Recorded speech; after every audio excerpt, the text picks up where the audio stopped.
Hello everyone, Lego is back with a TARDIS Console project because it's been ages since I did one, as last I recall it anyway. Um, so I wanted to make a new piece of TARDIS Console, um, just because I could. And I furthermore wanted to try a new little thing, something that I proposed recently for someone else, and it got me thinking about doing it myself, which is making TARDIS Console, but unfurled in the same style as we have unfurled Sherman Gallifreyan for making loose arcs of text around something else. It's a very space efficient way of writing, at least Sherman writing, so you can actually cram a lot of text into it. I've done both big and small projects in that vein, and I know a lot of others have as well. So it's not an unusual style, although it is not what you typically see. So I wanted to try and say and try and apply the same principles here to TARDIS Console, which is, as long as we're talking non-IPA based systems, this is by far the most complex one there is. It is filled with complex symbols, with complex geometries, or well, they're not intrinsically complex, but once you add them all together, it's just a lot of lines and dots, mostly lines and circles. So the symbols are rather well blah, blah, blah. They're pretty well served in copy pasting, frankly, because the symbol itself is the same. You have some artistic license with some of the letters like R and S. You can see there on the right I have the guide up because I'm not fluent in this, so I need the symbol dictionary there on the right to help me figure out and remember what different shapes look like. Um, so that's what you're seeing me doing right now. I'm taking a band of text around the center and I'm just writing letters on there as I go. The only post processing I need at present is the dots that are marked in red. Those are the O's and the U's and the A's, not the O's. Actually, never mind what I'm saying. Mostly the A's. Some letters require a line and a dot, and I'm making the lines later when I know what I can connect those to and what I can't. So for now, I'm just marking those in red, and then I'm just going along and figuring out, first off, how small can I make this? There's a couple of letters, F, no, sorry, the G, which takes up more space than I can really allocate at the moment. So I'm gonna have to figure something out about that later.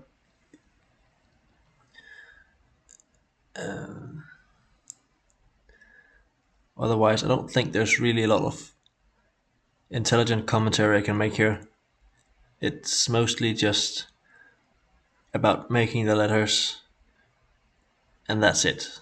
Um, you have some characters which are a bit more difficult to work with than others. The LF is one, and the TH is one of those that are a bit weird because it's inverted.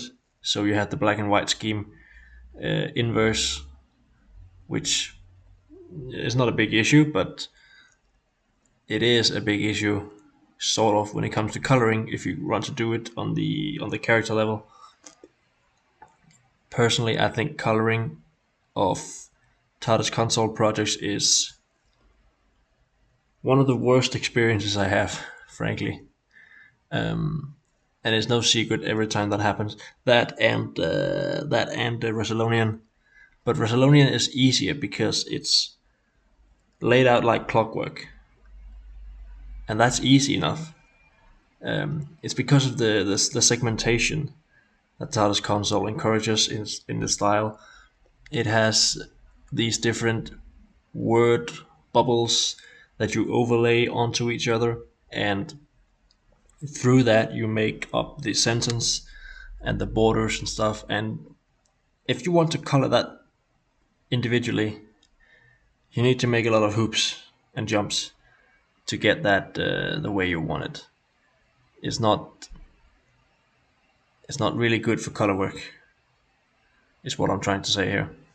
So I'm going to use about an hour of my day in this project to just work my way around the constraints that I made for myself and trying to fit in the color spaces that I wanted and make them work together, despite the fact that I need to chop up the whole thing repeatedly to get the correct overlays and overlaps that I want throughout.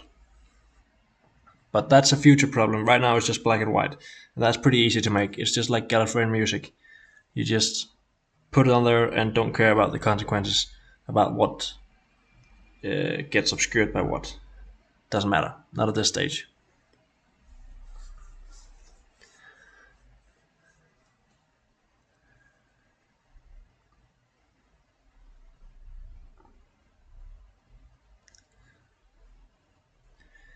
Alright, so at this point we've made the rough outline of the unfurled text, but you can't really have unfurled. I mean, you can, but in this case I wanted to have some center text as well. And the center text is much more traditional TARDIS console layout. So we have a big boundary, then you have smaller bubbles of text within. And of course, you read TARDIS console by starting at 12 o'clock at the top, and then you just go clockwise. So that goes for the sentence as well as the actual individual words themselves. So every word you start at the top and just go clockwise. Really easy to do, really easy to remember. Nothing shocking there. Now the centered text is a bit bigger, so I'm making the symbols again from scratch to better take advantage of the bigger scale I can work with there. I'm pretty strict at the moment about the line thicknesses, but in the later stages when I turn everything pretty, I get a little bit loose with the different thicknesses because it's not strictly necessary. Line thicknesses don't strictly necessarily mean anything in this system. You can have thin words, thick words, it doesn't really matter. The only reason you would comply with the thin, thick contrasts is because the guide itself uses them. So if you want to be 100% clear on what you're doing, you can take inspiration from the thicknesses in the guide itself and use those. And it generally tends to work best. But there's no inherent problem with you using any thicknesses you want anywhere, because as far as I know and as far as I can tell, the individual unique shapes of the letters are retained, and that's what actually matters. Now, a bit of beef I have with TARDIS Console actually is, although it has one of the most extensive punctuation guides, it has a very comprehensive bit of a punctuation, including the hash symbol. You got the @ symbol, you got a bunch of unique exotic symbols, but one of the things you don't have is a colon, which I found a bit weird. But there you go, no colon officially. I made my own, but it is what it is. And another thing that is a bit weird is they don't provide any context for the punctuation at all. So you can't see it right now, but there's a punctuation guide on the right, just outside the screen. And there's just the raw symbol presented. There's no context for where that symbol goes or how it actually, how much space it takes up or the orientation or anything like that. So the only context clues you have is by the provided example works in the Gallifreyan guide itself, where the creator made, I think, 3 or 5 sentences using actual punctuation, and you can glean a little bit about that. You can glean the exclamation mark, the question mark, and the brackets from those examples, and that's the only context you're provided with. Any of the other symbols, you have no idea where they go, how they look, in context to other stuff? Is it big? Is it small? So I guess that's just up to you as the creator to as the artist to figure out where you want the punctuation to go and how big you want it to be. Whether you put it inside or outside the word circles, whether you put it inside or outside the sentence circles, whether you make divots for it or just put it in among the plain text, I don't know. But those are decisions you'll have to make, apparently, as the artist. So I did make a decision regarding the apostrophe, which is a really weird symbol. It doesn't really fit in with anything else. And I have no idea how the creator wanted that symbol to be used. So I just slapped it on there. We're gonna get back to that one, but it's a bit of a weird. There's no mistaking what it is. It's a pretty unique symbol, but the placement is really arbitrary, and there's no logical reason why it should go there. But at the same time, it's probably intuitive enough to see that it should be there and how it's interpreted. I don't know. There's nothing. There's nothing to it. We'll just have to see how it goes.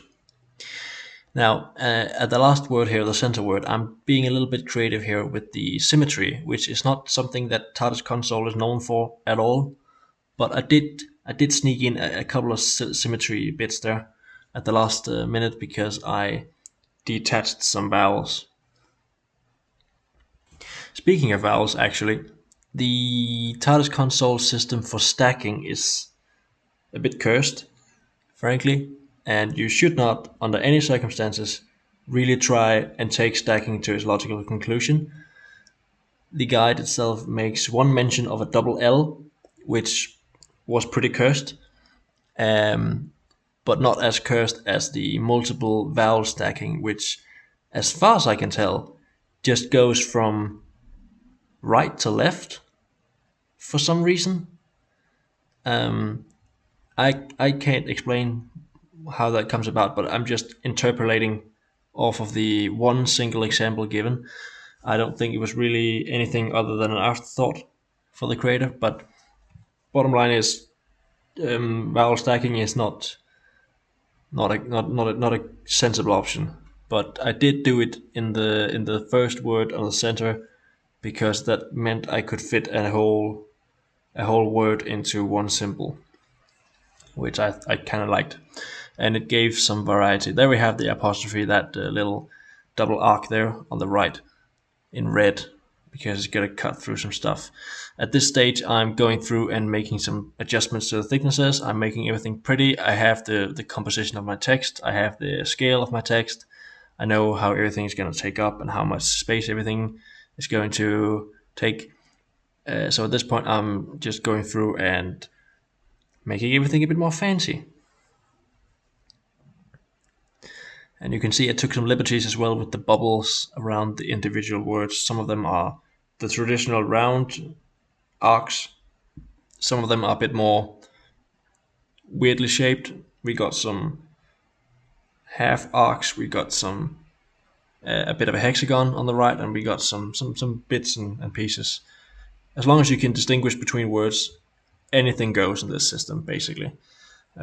It was specifically created because there was not enough hexagons in the existing fan art variations of Sherman's, or at least different versions of Gallifreyan.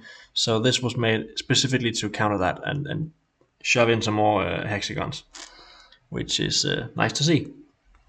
A bit like GC in that regard, but that system was new. It didn't exist at this time.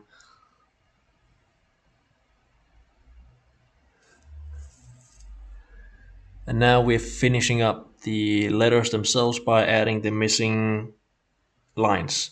Now the cool thing about this system, even though it's never specifically mentioned, you can put lines anywhere you want, as long as they don't connect up to a dot. It shouldn't. You can put them anywhere and it won't change any meaning. If a single letter get a line, 2 or 3 or 4, it doesn't matter, so long as there's no corresponding dot to take that line. So I have full control and freedom over where I put those, and it's not going to stop me from making some convoluted stuff. It's not as satisfying as it is in, say, Clockwork, but still, some letters have too many lines in my opinion. But overall, there's not a lot of line work in TARDIS Console, which I kind of like.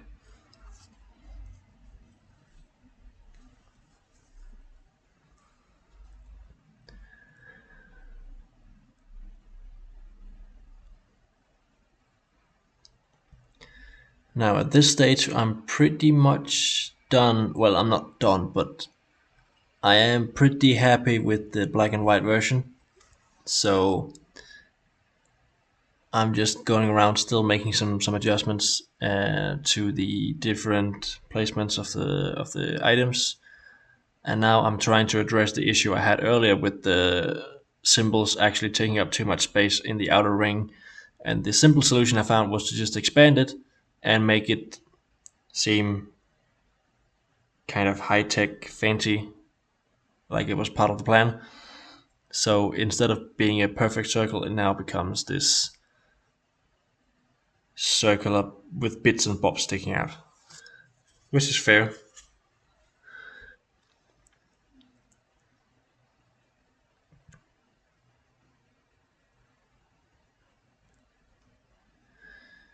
Now, what else do we have to talk about here? Well, yeah, I did have to decipher some of the example text here to see how I could go about making the exclamation point, which is the first time I'm making one of those, so I didn't have any pre-established notions or personal preferences, so I made what you saw over there. What am I doing now? Oh, I'm making some decorations, yeah. So TARDIS Console has a rich history of making very decorated borders. Some would say too decorated. And it's not something I really leaned into previously, but I thought for this piece, let's try and go all out. Let's try and make a border like TARDIS Console would want you to do. So I tried my hand at making some circular cutouts in one of the thick borders. Like the thicker borders you have in TARDIS Console, the better. Seems to be the philosophy. So I made some of that, which of course meant that I needed to adjust my overlays because in black and white, believe it or not, there's no actual white fill anywhere here. It's all transparent or black. So I needed to take care of that when I went to go and get in preparation for the export later. So it's all transparent. So I need to physically cut things up so they don't overlap where they shouldn't be. Having done that, I made some fancy line work, some dashed things on the border, another proud tradition of traditional TARDIS console. And of course, I needed to, again, make some cuts to make it look like it didn't overlap.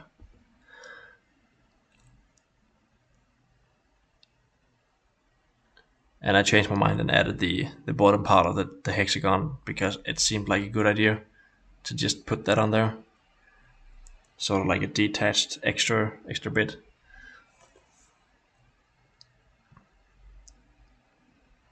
Same for the hexagon on the right. I made a little bit of extra pieces and bits sticking on that, so it looked like it went outside the actual text. And then I made a circle behind the hexagon, and it had lots of interrupting pieces, so I needed to do a lot of surgical removals of different objects to get it to look like it was behind all along.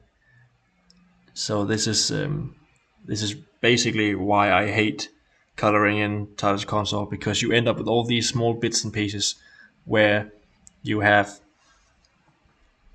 tons of dispatched pieces where they are supposed to look together, they're supposed to be together, but they're not.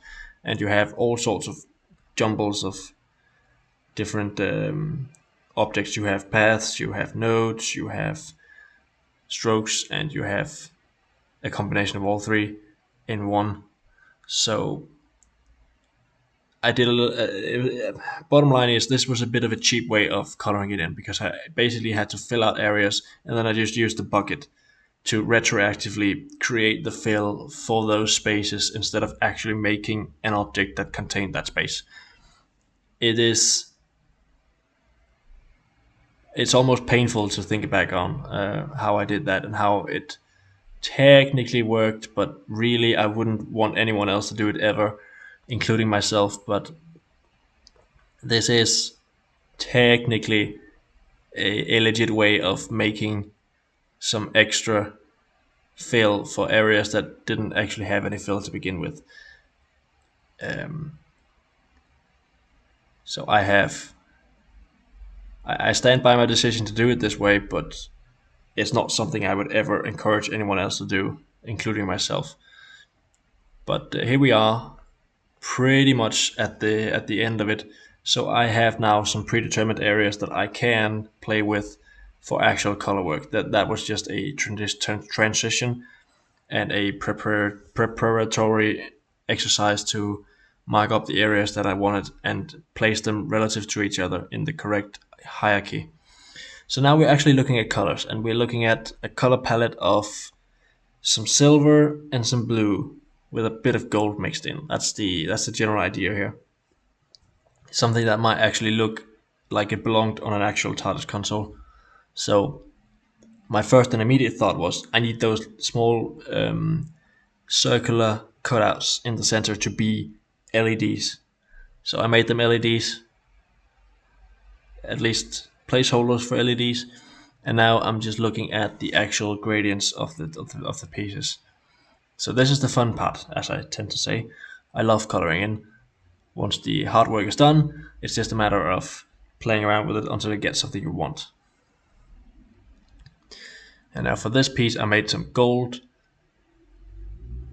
to have a bit of a contrast. I wanted to have the gold in the bottom bit there as well. It's a word that like reaches over some other words. It looks pretty cool. And here I made a little bit of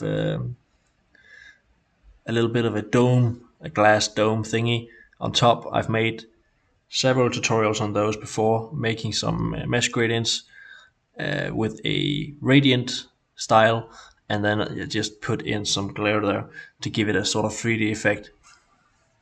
Now I'm doing the actual LED lights thingies, and I spent a bit of time trying to make them glow in an appropriate way. It's a bit hard with the backlight is black, so you don't really get the actual blur as well, but I did my best, and eventually I just said this looks good enough.